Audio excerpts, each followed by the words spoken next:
الحمد للہ رب العالمین والصلاة والسلام علی سید المرسلین اما بعد۔ ایک بھائی سوال کرتے ہیں کہ کیا عقیقے کے جانور کا دو دانتا ہونا ضروری ہے؟ تو گزارش یہ ہے کہ عام طور پہ علماء کرام کا یہ موقف ہے کہ عقیقے کے جانور میں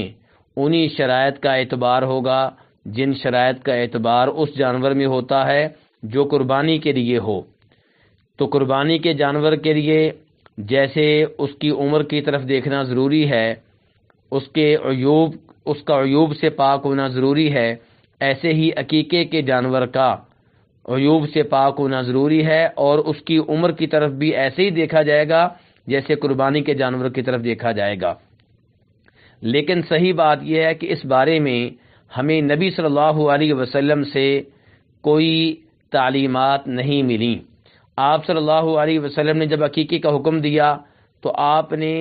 بکروں کا نام لیا، بکریوں کا نام لیا، یہ آپ نے نہیں کہا کہ وہ بکریاں کیسی ہوں، جبکہ قربانی کے موقع پہ آپ نے بتایا ہے کہ قربانی میں جو جانور ہیں وہ عیوب سے پاک ہوں اور ان کی عمر کیا ہونی چاہیے۔ عقیقے کے بارے میں نبی علیہ الصلوۃ والسلام فرماتے ہیں اس حدیث میں جسے جناب عائشہ رضی اللہ تعالیٰ عنہا روایت کرتی ہیں کہ امرنا رسول اللہ صلی اللہ علیہ وسلم ان نعق عن الجاریۃ شاۃ وعن الغلام شاتین، کہ آپ صلی اللہ علیہ وسلم نے ہمیں حکم دیا کہ ہم لڑکی کی طرف سے ایک بکری عقیقے کے طور پہ ذبح کریں اور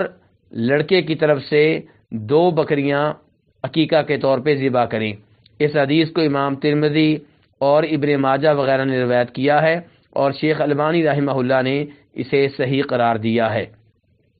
ایسے ہی ام کرز الکعبیہ روایت کرتی ہیں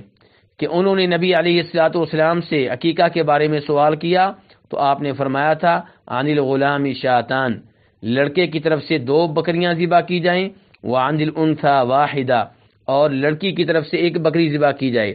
مزید آپ نے فرمایا ولا يضركم ذكران كنا ام اناثا، کہ یہ بکریاں مؤنث ہوں یا بکرے ہوں یعنی کہ نر ہوں، اس سے کوئی فرق نہیں پڑتا۔ تو خلاصہ کلام یہ ہے کہ نبی علیہ الصلوۃ والسلام نے عقیقے کے بارے میں تعلیمات دیں، عقیقے کے جانور بھی بتائے، لیکن اس میں کوئی شرط نہیں رکھی، اس لیے کوئی بھی بکرا ذبح کر لیا جائے انشاءاللہ وہ عقیقے میں کفایت کر جائے گا۔ اگرچہ افضل اور بہتر یہ ہے کہ عقیقے کے جانور میں انہی شرائط کا خیال رکھا جائے جن شرائط کا خیال قربانی کے جانوروں میں رکھا جاتا ہے۔ واللہ تعالی اعلم۔